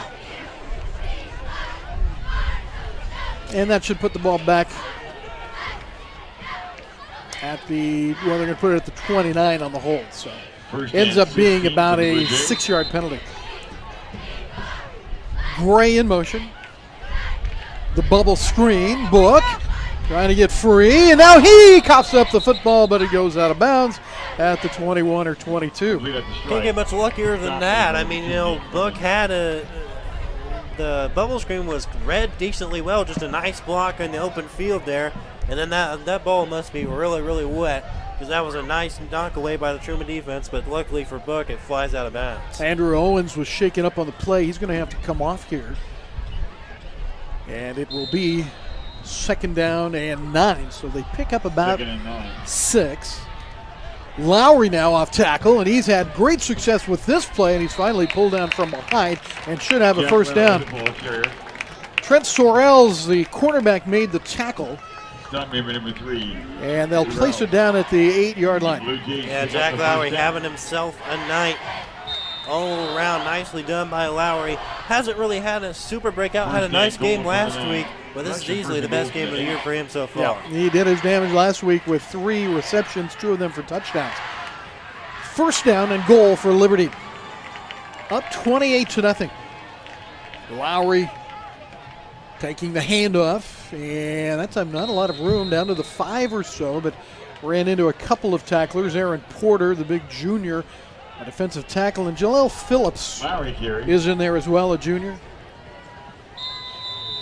And an official's timeout here. We may have an injured player, and that is the case. And I'm looking with the glasses, and it may be Lowry. It appears to be Lowry who is down inside the 5-yard line. 4:06 remaining in the third quarter, and 28-0 Liberty. And we will be back as they attend to the injured player in just a moment on a10varsity.com. Whether it be auto, home, life, umbrella, small business, or specialty coverages, Jeff Watt of Farmers Insurance looks forward to helping you make a wise decision for your future. Jeff's been a long-time resident of Liberty and is happy to answer any questions you might have. Give Jeff a call at 816-792-1415 or visit farmersagent.com/jwatt. Jeff Watt of Farmers Insurance, a proud supporter of the Liberty community and athletics. When it comes to selling or buying land, commercial or residential property in the Kansas City metro area, turn to the Rucker Group at RE/MAX First Choice. We put our 55 years of client service to work for you. Keep you informed every step of the process by utilizing powerful industry, technology, and marketing strategies to achieve results. Veteran operated, we live here, play here, and have kids in the school district. We are your local experts. Jack Lowry walks off under his own power. He was greeted and helped to the sideline by the man that tackled him, Trent Sorrells of Truman. Second time I've seen Sorrells do something nice like that. The ball Lowry out of there. Gray takes it up the middle and punches it down to around the 4-yard line, where it'll be third down for Liberty. Liberty 28 and Truman nothing here with 3:43 left in the third quarter. That ball's spotted right between the 3 and 4-yard line. Well, Gray is a very good inside runner. He'll be the tailback here with Lowry out. Third and goal for the Blue Jays. Yeah, Nate Gray fills the gap well when Lowry's not there. A high snap makes it very difficult to run that offense, and only a yard, and maybe not even that for Gray, and now fourth down coming up. Grant Ross has missed a field goal tonight. He has hit a 22-yarder. That was last week against Park Hill, but no indication that he will come on here. Well, I mean, you know. Check that. Now they're going to bring in the receiver, Jacob Brown. Go ahead. I'm sorry, Eric. Well, I mean, you know, the weather's so challenging. You don't want to force them to miss a field goal, mess with them a little bit. So you kind of are forced your hand here to go for it. I mean, the kick is almost impossible in these conditions. You don't make it, you still leave Truman deep in their own end. That's right. And the fake handoff. Here's Roush looking to throw and underthrows his man in the back of the end zone. Had a man in the back of the end zone. It looks like it was Strike who was the target, running parallel to the back line and just underthrown by the senior quarterback. Yeah, Roush was trying to find his man in the back of the end zone. Looks like he had a little bit of a lane to run there, but kind of made up his mind a little too late. Can't blame him, though. Had a man wide open in the back. But Truman stands strong there in a touchdown that probably would have put the nail in the coffin there, but they still have a shot. Roush had missed a long pass down the middle earlier in the quarter. And now Truman takes over inside their own 5-yard line. Let's call it the 4-yard line. Patriots still not on the scoreboard in this game. They've only scored 6 points in their previous 2 games. The running back will be Jordan McKinney now. Well, there's a personnel problem with Truman. They've only got 4 seconds to snap the ball. Now they get a man on late. They're not going to get this snap off, and they'll be penalized half the distance. That's going to come. That's the second time they've done that with the personnel. Not really sure what's going on the communication-wise sideline, but that's going to push Truman back to that goal line. And put them at the 2.5. 2:38 left. Our color analyst, technician, and videographer is Eric Johnson today. How does it feel to be a triple threat? Well, the camera angles are awkward, so we'll put it that way tonight, and the weather's a little bad, but I'm having fun. It's been a fun game so far. This is a great press box. I really enjoy the facility here, but it's not easy to shoot through the windows. No, it's not, but we're making the best of it. It is a great box and a great addition to Liberty High School. Everybody wanted to be indoors tonight, too. Wonder why. Brown fakes the handoff. He's got a man wide open in the flat. That's Schroeder, the senior, who does a little bit of everything, and he's out to the 10, so he'll pick up about 7-8 yards. And again, Schroeder's one of those guys who's a senior who has been impressive tonight. He plays tight end, plays wide out. He has punted once or twice tonight. He also plays middle linebacker, had a tackle for a loss in the first quarter. Yeah, I mean, Schroeder's been impressive tonight, kind of showing that competitive edge and playing, jack of all trades. But, Schroeder's definitely a flagship for this Truman program that's trying to get on their feet. Second down and about 4. Tight end left side. That ball's loose in the end zone. Look out, Brown. And finally scooped up by a Truman player, but tackled. And it will be a safety as the defense scores. The ball fallen on in the end zone.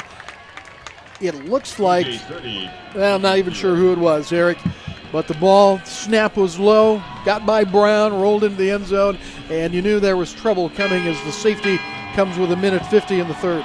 Yeah, nice defensive awareness there by Liberty to rush to that ball. Almost got the fumble recovery in the end zone, but nice job by Truman to jump on that and just save the points for 2.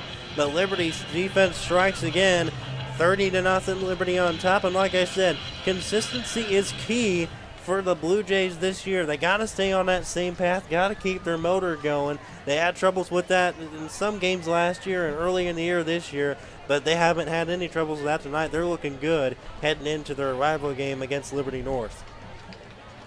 So at 30-0, the free kick will be coming up here by Truman.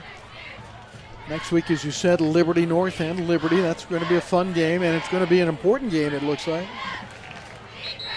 Staley and Lee Summit tonight playing, both 2-0 in the conference, and the leaders of the pack. You said most likely it's going to be the one that determines the conference champion. A 3-0 record would be hard to overcome, but I think Liberty's got to kind of hope for Lee Summit to lose that, right? Because they still have a chance at Staley later on. Right. We're hoping for the best if Liberty wins out, obviously. But, I mean, Liberty, that's a tough schedule to win out on. But, if everything goes Liberty's way, it will come down to Liberty and Staley at the end if Staley pulls it off. Schroeder is going to kick into the wind. He'll be punting from his own 20. And this is basically the same punt formation that Liberty had before. And he'll slide to stop. That's Lowry back in there to field that punt. So he, shaking up a few moments ago, is back in there and will take that ball on a knee as he slides down and Liberty starts inside their own half of the field. Well, 30-0. Truman has a lot to play for the rest of the way. They've got you would think, winnable game against St. Joe Central next week. And then Chrisman has been struggling as well here early. They play the Bears on the road, such as it is in Independence. Play them at Crispin High School. Yep, just a couple miles down the road, we'll put it that way. But, Truman's got a lot to win the next couple of weeks. Handoff is to one of the backups, the man that started the game. Quentin Rash is in there, and Rash picks up 3 or 4. Rash is a junior, 5'4", 165 pounds. He had no official yards after 3 carries this year, but he picks up about 4 there. I mean, there's really no need to put Lowry in any extra strain. If you've got the lead and you've got enough confidence in Clinton to run the ball the rest of the way, give it to him and let him try and see what he's got here for the rest of the game. Strike and Brown are stacked on the right side, and it looks like it is Gray and Byers on the left side. The pass is dropped, and again, maybe slippery. Jacob Brown had a chance at 42 to pull it in, but couldn't quite do it. And with 1:07 left in the quarter, it's 3rd down for Liberty. Yeah, it was definitely a nice strike by Roush. Hit him right in the numbers, but just that ball is really starting to get wet as we see the rain going sideways there. It's not a heavy rain, but it's just that consistent mist, and that's got to be difficult to play. And like we said, I'm glad we're sitting up here and not getting wet. I have a story to tell you about my Russian grandparents. Do you want to hear it? Sure, let's go for it. Well, my grandmother back in Russia was arguing that it was mist, and my grandfather was arguing that it was rain, and I'll tell you the rest in a moment. Here's the handoff. Roush gives it to Rash.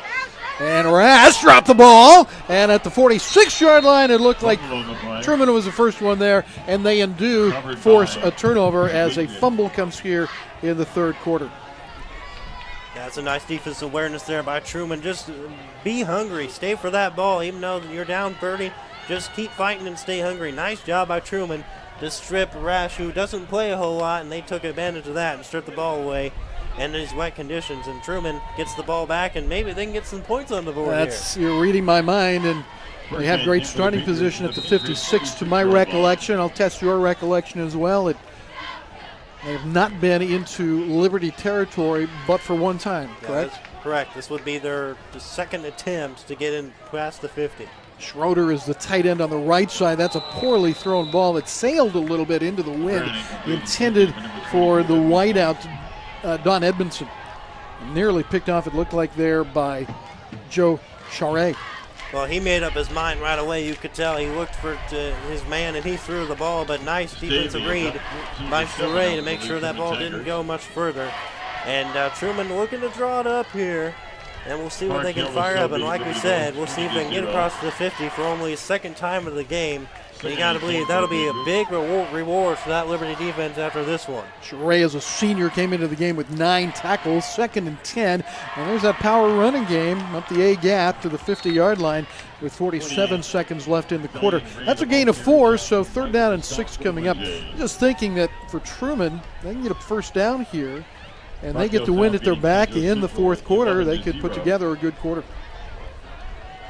Yeah, I mean, you know, you have nothing to lose at this point. So You're right. I mean, just draw it up and go for it.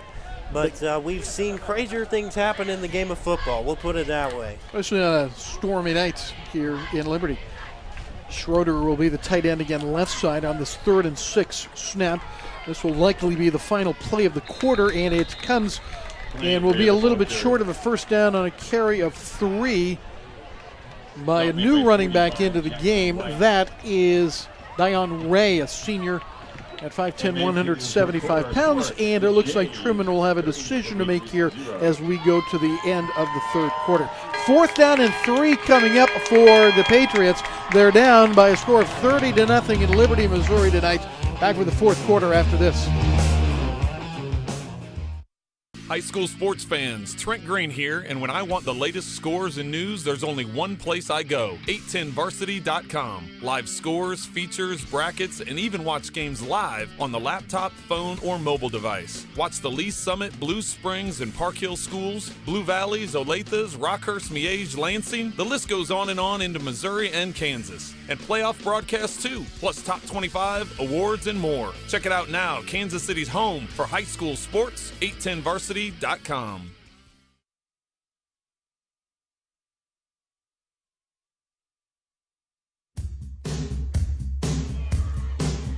Truman facing 4th down to begin the 4th quarter. It looks like their offense is coming back out on the field, as you might expect. I'm Rick Cole with Eric Johnson. It's been Liberty since the end of the 1st quarter, dominating things and leading at 30-0, but Truman fighting for some respect and maybe a little bit of momentum going into their next couple of games. 4th down, and Brown looking. Brown running. A flag goes down, likely a hold, and Brown is going to go down in the hold of several Blue Jays around the midfield stripe. And the one that made the tackle looked like Jalen Weston, the outstanding middle linebacker, who was an all-conference player last year. I'll tell you what, and he's a young stud, and Jalen Weston has a great future here in the Liberty program. Just a and sophomore, like you said, an all-district linebacker his freshman year. So look out for his name popping up here in the Metro in the next couple of years, even this year. Penalty is waved off. It was against Truman, so it's first down at midfield for the Blue Jays. And again, Truman has only penetrated the midfield stripe one time in the game. Roush stays at quarterback, and still in the ball game at the tailback spot, Quentin Rash. H-back is Gray. And Rash, putting his head down, met square on at the 47-yard line, shoved back by a defense of Truman that has played pretty well. You can see maybe athletically they're overmatched a little bit, especially at the second level, but those interior linemen are a little bit scary. Well, I mean, like we said, Truman's a huge team on the line anyway. And, yeah, I mean, they play pretty well. I mean, they're like you said, in that second level, they're kind of outnumbered. But it could be a lot worse for Truman, we'll put it that way. But they've definitely put the fight out tonight, and I think, they've got a lot of positive lights heading into next week. That snap, Roush is able to corral it. That's caught on the outside. And along the flat for a first down for Liberty. That is Michael Quigley, who is a sophomore. And that was a nice open field block to get Michael Quigley open on the play. And that's how you run the offense there. Looked to be Evan Strike on the block for Quigley to get that extra yardage. Haven't heard a lot about Strike tonight, but when he does things like pick up a block, I'm glad you noticed that. Again, a bad snap here, not terrible, but too high, and the run will be down to the 30-yard line. Looks like Liberty's starting to bring on some of the younger players. 26, A.J. Fortuna, the ball carrier. And A.J. Fortuna, I believe they said, was the runner there. Mortina, excuse me, he's a sophomore, 5'9", 165 pounds. And I would guess that, I'm looking to see who the center is here. Hayden West is the normal center, but I'm wondering if they've got a new player in there working on that spread snap. Looks like they do. Yeah, I would guess that's the case. I'm trying to figure it out. No, West is still in there. He may be simply having problems with a wet ball. Yeah, it could. So anyway, with the timeout called here by the officials, as I was saying, my grandparents in Russia were having an argument about whether it was raining or misting. My grandfather actually said it was snowing, and he turned to my grandmother and said, "Rudolph the Red knows rain, dear." That's the joke. It's been a long time. Yeah, it was terrible, wasn't it? So we'll go away from the jokes here. The timeout taken with 10:04 left, and Liberty firmly in control. We'll take a break during the timeouts on a10varsity.com. Chiefs checking from Community America gets you closer to the game. Is there any better way to get closer? Hey, man. Go long.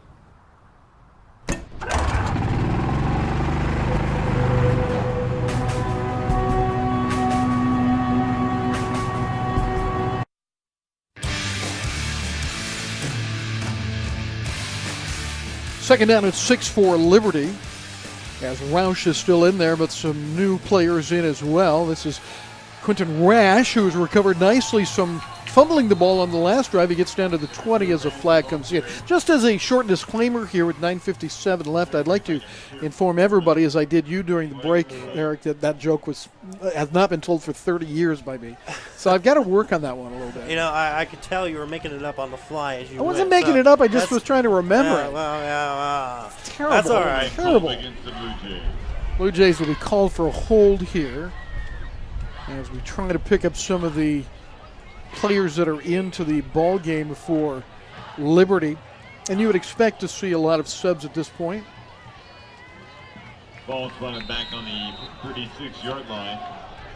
Dawson Watt is in there at a tackle spot, it looks like.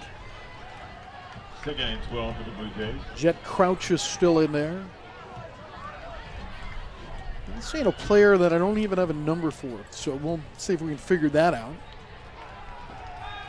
Caleb Trester is in, it appears. Roush throwing, has a wide open man at the 13-yard line, and completes down to Cahill, who's shoved out. We saw Cahill earlier in the game, and now he makes a big reception down to around the 14-yard line. Well, that was a nice read by Roush. You saw it open up and down the field, and Cahill was wide open on the play, and Roush hit him right in the numbers. Nice read by Roush. Hard throw, especially in all this rain. And Roush, like we said, has kind of changed his game here in the second half and looks good. About a 15-mile-an-hour breeze, too. Is Cahill by any chance the son of Jason Cahill, the athletic director? Just in case, we'll talk about how great Jason Cahill is. But is he the son? I believe so. Rash to the 10. Jason Cahill has been the athletic director here for a long time and had just a couple of brief interludes with him before the game. He's running around. First of all, he's in shorts. He had a rain jacket on when it was raining. Then he took that off when it was still raining. Then he put it back on. But those ADs, it would be fun to put a pedometer on them during a football game because they are walking and moving all the time. I was here at 4, something like that, and he was all over the place. You know, on those road games, he's always there, and he's always one of the loudest people shouting on the sideline, so he's definitely active. Second down, and the run will come from the outside, looking to put his head down and get to the 5-yard line. Very close to a first down for A.J. Mortina. That was a nice run by Mortina to get to the outside, using those quick feet, very quick for a younger running back, and he got that first down and fought for the extra yardage. So nice run by Alex Mortina. He's 5'9", 165 pounds, a sophomore, and is listed on the depth chart at corner on the defensive side. Javian Byers is wide to the left side. They've got a slot on the right, and the handoff will be once again to the running back, Quentin Rash. And Rash is into the end zone, and I know it's the first touchdown of the season for him. I bet it's his first in high school. Yeah, Quentin Rash, nice run right up the middle. Had plenty of room and just dove right forward to the touchdown. Nice run by Rash, and Liberty really starting to add on to it now. And now that puts him up 36 here in the fourth. So a 5-yard touchdown run by Rash. Again, he came into the game with just 3 attempts, no yards, but he's been the steady back here in the last couple of drives. He turned the ball over one time, but has made up with it with a touchdown here. The extra point makes it 37-0 as Liberty has opened it up here, and we are midway through the fourth quarter. 8:16 to play. High school sports fans, Trent Green here, and when I want the latest scores and news, there's only one place I go, 810varsity.com. Live scores, features, brackets, and even watch games live on the laptop, phone, or mobile device. Watch the Lee Summit, Blue Springs, and Park Hill schools, Blue Valleys, Olathes, Rockhurst, Miege, Lansing. The list goes on into Missouri and Kansas. And playoff broadcasts too, plus top 25, awards, and more. Check it out now, Kansas City's home for high school sports, 810varsity.com.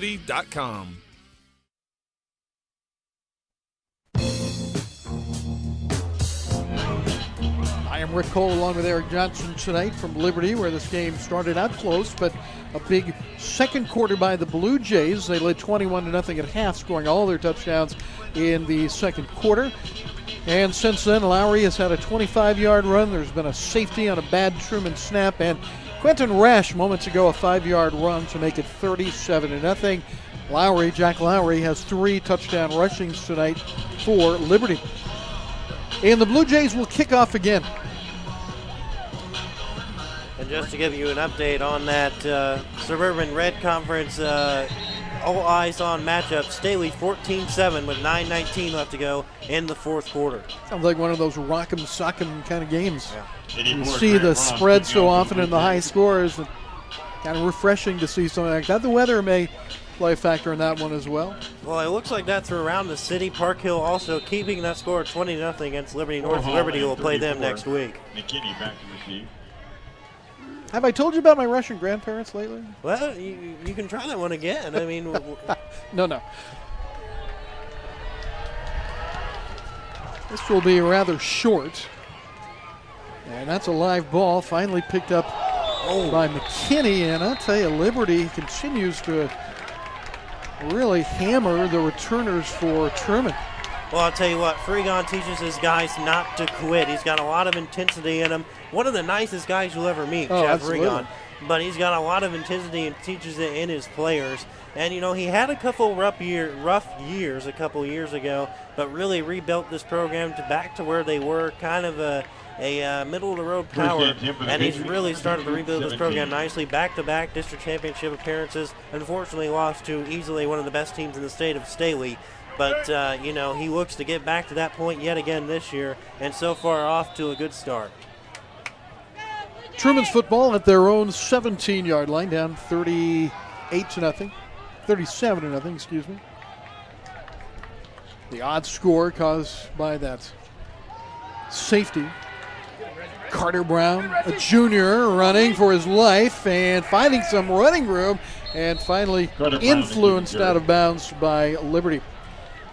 Logan Taylor was there to push him out of bounds, and we'll see where they mark him out officially on that far sideline. Well, they're not going to give him, looks like about 4.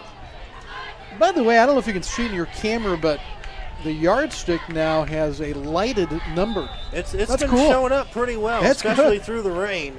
So they spent their money well on that one. I'm kind of used to doing afternoon games where that wouldn't be a factor, so this is kind of neat. We live in a wonderful age, Eric. Brown on second down, misses his target. He was trying to go to the flat to Cardell Hall, who's had an interesting night. He started defensively with an interception. He's been rocked a couple times on returns. And now 3rd down and 6 for Truman. And it is a running clock now, so Truman is just going to gun it and go long. Talked about the coaches in this game. Charlie Pugh for Truman, and of course Chad Freegon for Liberty, and they know each other well and coached together for a number of years. Charlie was on the Liberty staff and ended up being the defensive coordinator. He was a volunteer coach at one point, and there's a good strong run and a late flag. Andrew Owens is going to be close to a first down depending on the penalty. Face mask against Liberty, so the first down will be assured here with 5:35 and counting. Looks like that actually a little extra one, a personal foul face mask on that one, so it looks like he didn't even let go of it. So that'll move it even further down the field for Truman. And Truman, hey, if they get 3 points or a touchdown, that's a victory in Truman's book. And I'm telling you, I know that, and I'm trying to be impartial, but I can't help but root for Truman just a little bit to get something on the board here. I feel for those kids. I feel for their program, and I really feel for Charlie Pugh, who has such a great athletic background and is trying to do the right thing and teaching truly student athletes, and doing a rebuild job at Truman. Spun down hard again is Owens. He will pick up 2 and hitting the turf hard. Nothing dirty there. He just got spun around and landed hard, and hopefully he's all right. They'll take a timeout to look at him. And we'll take a timeout as well. With 4:42, the clock stops with the injury. A timeout on 810varsity.com with Liberty trying to wrap up a win here at home. From Community America gets you closer to the game. Is there any better way to get closer? Hey, man. Go long.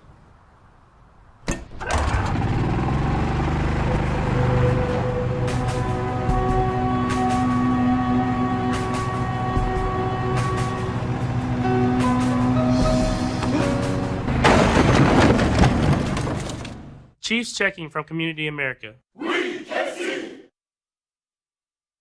Whether it be auto, home, life, umbrella, small business, or specialty coverages, Jeff Watt of Farmers Insurance looks forward to helping you make a wise decision for your future.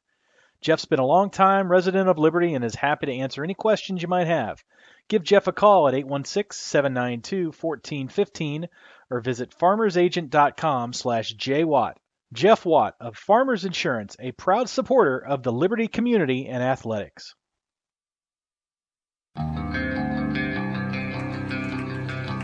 Rainy night in Liberty, and the play dominated by the Blue Jays since the end of the first quarter. Up and gingerly walking off is Andrew Owens, who was spun hard to the turf a moment ago, and hopefully he'll be all right. He's a big, pounding back, 6 feet, 195 pounds, a senior.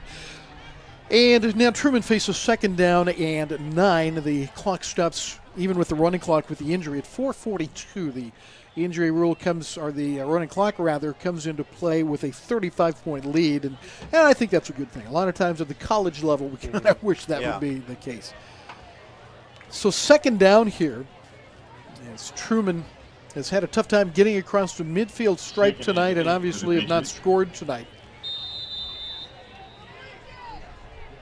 Last year they lost to Liberty down in Independence 54-7. And Liberty tries to win their 3rd straight game against Truman. And Brown has been doing a little bit of this all night. There's a good block to free up Brown, and then Brown is leveled. That ball up for grabs and caught. That is Don Edmondson, who goes toward the corner, and Edmondson angling toward the end zone. And finally, Truman is into the end zone. But I'll tell you what, the quarterback, Carter Brown, paid for it. He bounces back up to his feet finally, thank goodness. There is a flag on the play as well. So we'll see if this stands up. So there's a lot of things to talk about here. The touchdown will count, apparently, unsportsmanlike, is called on Liberty on the passer. Unfortunately, we don't get that explanation, but the touchdown will count, and that play goes, correct me if you've got something different, but 60 yards. Yeah, it looked like just a nice play to come back to that ball. I mean, he took a shot at the end of that throw, but nicely done to come back to that ball. And once he came back to the Liberty secondary, was nowhere to be found. So he found an open field and took it to the house. And like we talked about, that's a victory for Truman. You betcha. To get in the end zone and come out next week. So Truman head held high as they get in the end zone finally. And now they're going to line up, it looks like, for a 2-point conversion. They've got the quarterback, Brown, who apparently is all right, along with running back Jordan McKinney in there. And I would say this is not, obviously, to try to get back in the game. I just think they're having problems with their specialty team right now. So Carter will run the play for the 2-point conversion. And this is McKinney, who is battling but doesn't look like he will be there. McKinney carries the ball. So the extra point is no good on the conversion, run, no but good. Truman is on the Score the board, Blue Jays 37-6 now. And the touchdown comes with 4:14 left in the fourth quarter. Truman is on the board. Let's take just a moment and talk about one of the special young people. And we talk about student athletes all the time, but this young man for Liberty High School, I've been wanting to get into the broadcast here, the 2 games that I've done for 810 Varsity. His name is Graham McMorrow here for Liberty High School. He wears number 81 on the team, but he does a lot of different things for the team. Last year at the Simone Awards, the 7th annual Nathan Stiles Inspiration Award was given to Graham McMorrow of Liberty. McMorrow, this is a tremendous story, weighed just 13 ounces when he was born. He has cerebral palsy as a result. Doctors suggested he would never walk or talk. And here he is, a senior in high school. He's on the football team, practicing and playing at times. And congratulations to him. That's a great story. And we want to make sure to mention Graham McMorrow of Liberty, a great story, the winner of last year's Nathan Stiles Inspiration Award. You know, I mean, nothing makes you feel better than to hear stories like that. And that's just a great, fantastic moment for Graham and for Liberty High School to, let him do whatever he wants to do. And, Graham is always excited on Friday nights like everybody else. He's ready to go. He's ready to light somebody up, I'll tell you that. Well, I was a special education teacher for 18 years, and cerebral palsy is a kind of a sinister disease. With the unsportsmanlike, Chrisman will kick off from the, I say Chrisman, Chrisman on the brain. Truman will kick off from the 45-yard line, and Schroeder will do the kicking. Kicking off for the Patriots. The wind for the moment has died down. A couple of men back deep. And Schroeder just going to try to pooch it, but I bet there's an offside there as they blow it Flag dead. on the play. The kicking game has changed so much in the last few years with especially trying to limit the violence of kickoffs at all levels. That little pooch kick was very popular for a while, trying to pin teams back deep, making them play the ball with one of the up men in a lot of cases. Changed the way that kick return teams were formed. Well, I mean, you see it now. I mean, a lot of teams that kick the ball off, they have a whole new strategy to avoid the deadly returners. I mean, they'll kick it, 5 yards short of your 2 deep men. And like you said, the kicking game changed a lot. The game of football has changed a lot, just in the past 5 years or so. And, it's changed for the better, not just, physically for the players, but for the fans as well. And it's been a lot of great changes here. Liberty now anticipating that little pooch. They bring those up men up, but this is a line drive at the 10-yard line. And Liberty looking for some running room. That's Javian Byers, a sophomore who gets it up to around the 24-yard line or so. So Byers brings it back, a 6'2", 185-pound wide receiver and return man in this case. 38, I keep saying 38, 37-6. And looks like Graham Morrow is in the game. They have brought him into the game as a slot man. He's on the near side. How about that? Pretty good timing, huh? Well, when you talk about him, I guess he's in high demand. I guess they heard you. And I'll tell you what, Trent Sorrells, I mentioned it earlier, has a couple of times shown some real sportsmanship out there, and he gives a fist bump to McMorrow as the handoff goes up the middle, and the clock runs with 4 minutes now remaining in the game. Yeah, I mean, you always like to see that. It is. Out of the game. That's the second time I've seen him exchange a fist bump with a receiver before the play. Now they've also got a man limping off. I don't know if they've got enough out there. But then when Lowry was injured near the goal line, he was the one that kind of walked Lowry to the sideline. Yeah. And Jack came back to return a punt, by the way, so apparently he's all right, but they have not needed him after 3 rushing touchdowns in the game already. And this runs straight ahead. And again, I think that's Mortina that carries it. He'll be a couple of yards short of a first down, and we're at 3 minutes and 5 seconds remaining. Scoreless in the first quarter, 3 touchdowns in the second quarter for Liberty to lead 21-0 at the half. Liberty added a touchdown and a bad snap safety on Truman to lead 30-0 at the beginning of the fourth quarter. Now they lead at 37-6. looks like Liberty has a new quarterback in there as well. Is that Luke Smith that's in there? Looks like It is.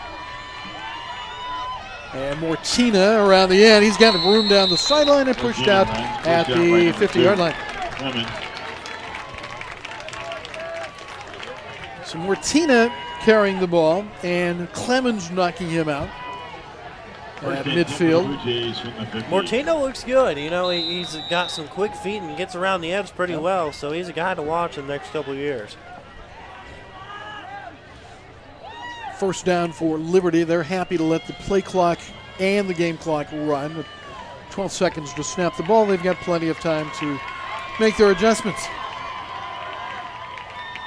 Liberty will move to 2-1. That ball dropped as it was in the third quarter, but the Jays this time on top of it, but a loss of 2. 2 turnovers in the game for each team. The biggest one being the kickoff fumble by Truman, recovered by Liberty at the 5-yard line, leading to the second Blue Jay touchdown tonight. You know, I mean, Truman was still somewhat in the game at that point, but that really hurt him momentumly. And, you know, Liberty takes advantage of mistakes, and they took advantage of that one there. But great night for Liberty, and they'll get their second win in a row, and that helps them tremendously heading into that rivalry next week. Mark Morrow goes wide to the right side. The handoff comes left side, and down to the 38-yard line or thereabouts. The run is by Quinton Rash. And that's a first down for Liberty, and that should about do it here, as they'll be able to run a couple of plays before this game comes to a conclusion. I want to thank some of the people that have helped us prepare for this game here at Liberty High School. Jason Cahill, we talked about him earlier. The principal at Liberty High is April Adams. And over at Truman High School, I want to thank Eric Holm, the longtime AD there. Rhonda Scott is the principal at Truman High School in Independence. Rash again. And some room to run. I like the way he runs. He's got to put some stickum on his hands, but he has shown a little bit of ability to find the hole. He's a 5'4" junior, so he's not the biggest guy out there. Those two little backs are going to be okay. Yeah, he's got the quick cutback feet, and he can really make the holes miss. A nice run there by him. He's had a couple. He had that touchdown earlier in the game as well. After the game tonight, we'll take a break, and then we'll come back with scoring and a little bit of analysis on this win by Liberty. Truman's going to be 0-3 and 0-3 in the conference, and Liberty will be 1-1 in the conference. Their second overall win. Mortina fighting for yardage and dragged down by Truman's Drake Holly, who's a junior. And it looks as if they haven't started the play clock yet, but it looks as if Liberty may have to snap the ball one more time, but it's going to be close. And now they don't have to. Yep, now they don't have to. They may choose to. Cameron Black is into the game as a wideout. I think also in there is Michael Quigley again, and they will choose not to snap it. And the final from Liberty tonight, the Blue Jays go 2-1 on the year with a 37-6 win over Truman. We are back with highlights and totals in a moment, along with our scoring summary from Liberty's Hospitals Activity Complex. Whether it be auto, home, life, umbrella, small business, or specialty coverages, Jeff Watt of Farmers Insurance looks forward to helping you make a wise decision for your future. Jeff's been a long-time resident of Liberty and is happy to answer any questions you might have.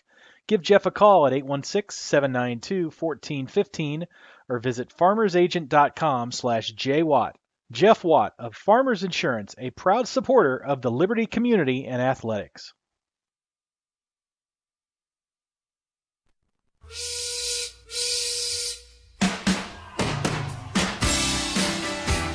Liberty wins it tonight 37-6 over Truman. Truman gets on the board late. We'll go through all the scoring here for you in just a moment. The Blue Jays are now 2-1 and 1-1 in the Suburban Red Conference, and Truman is 0-3, and they are also 0-3 in conference play. A scoreless first quarter where there were 2 turnovers on back-to-back plays, an interception first by Truman and then an interception by Liberty. We go to the second quarter where Alex Roush throws down the right sideline for 33 yards to set up a 19-yard pass to Michael Book, and Liberty led 7-0 on the extra point kick by Grant Ross. That was with 10:55 to play in the second quarter. And on the kickoff, maybe the turning point of the game, the kick return, a smack and a fumble by Truman, recovered by Liberty at the 5-yard line. Jack Lowry took it in from 5 yards out. The Blue Jays then with the extra point led 14-0, so they scored 2 touchdowns within 14 game seconds to go up 14-0 over Truman. Lowry came back with a 1-yard run just before halftime to make it 21-0 as he scored the second of what turned out to be 3 touchdowns in the game tonight. At halftime, 21-0 Liberty here at home against Truman. Lowry scored that last touchdown of his with 6:19 to play in the third quarter. It was a beautiful 25-yard run and made it 28-0 with 6:19 left in the quarter. Then Truman backed up in their own end, snapped it at the feet of the punter. It rolled into the end zone, recovered by Truman, but a safety 30-0 at that point. In the fourth quarter, Quentin Rash, who fumbled the ball just on the drive before, went in for a touchdown. His first touchdown of the year, 5 yards out, 8:16 to play, 37-0 in the extra point attempt being good. And with 4:14 to play, Truman, as we mentioned, finally got on the board. A long pass play, a 60-yard pass from Carter Brown to Don Edmondson. Brown rolling to his left, tried to come upfield a little bit. He spotted Edmondson over the left flank. He threw it, was smacked, and an unsportsmanlike flag was thrown. But Edmondson came back to the ball, weaved his way across the field, and headed toward the right corner of the end zone. 60 yards the pass puts Truman on the board. They tried for 2 on the extra point, but were stopped short. And the final is 37-6, with Liberty taking the win over Truman tonight. Eric Jensen has been our videographer, our producer, our technician, and also our analyst. And what are your thoughts on this game? Well, I mean, this was kind of a somewhat easy coast for Liberty. They looked a little slow heading in the first quarter, and it looked a little questionable, but then they got it going in the second quarter. And, they really need to keep that consistency key heading into this tough schedule because they've got a tough one throughout the year. I know in a couple of weeks they play Lee Summit West, then they've got Lee Summit North, then they've got Staley. Yikes. I mean, that schedule does not get any easier. And what's next week for them? There's something coming up, isn't there? There's that one team up north that, as a Liberty grad, I won't mention their name. But how good is Liberty North this year? Well, not as good as the team in blue. We'll put it that way. But you know what? It's always a fun rivalry, and it's going to be a close game. Last year, they were in the first round of the playoffs rather, and Liberty beat them 22-20. Liberty North came about a hair away from pulling off that upset, and Liberty North hasn't beaten Liberty in football yet, so they're going to be hungry, especially on their home field. Yeah, I would imagine so. The win by Liberty tonight makes them 1-1 in the conference. Of course, 2-0 teams are playing tonight. I'm going to put you on the spot. Is there any way you can give us an update on Lee Summit and Staley tonight? Let's take a look there, very close, very low scoring. That's the biggest game in the city, especially on the Missouri side. Yep, on the Missouri side. Again, both teams are 2-0 in the conference, 2-0 overall, and that could very well be the deciding game in the Suburban Red this year. And it was close. It was 14-7, I think, at one point. And looking for an update. It sounds like Lee Summit has battled back through that game. And that's actually how it ended. Staley beat Lee Summit 14-7. So Staley pulls off another game and another against another tough opponent. So Staley looking tough yet again. And so Staley takes the lead, and they, unless if they have a fall apart season, which I doubt seeing that happen. They don't do that. But that may have well wrapped it up there early in the season. It's only the third game of the year, but Staley gets a huge win tonight. Yep, they certainly do. Eric Johnson, thank you so much for your color commentary tonight again. You must be exhausted with 4 different hats wearing tonight. I mean, 4 hats and 2 technical difficulties, but it's been a lot of fun, and we'll do it again. We'll have to do it again. 37-6. It's Liberty over Truman tonight. I am Rick Cole. Thanks for watching on 810varsity.com as the Liberty Blue Jays are 2-1 now with the win at home against Truman.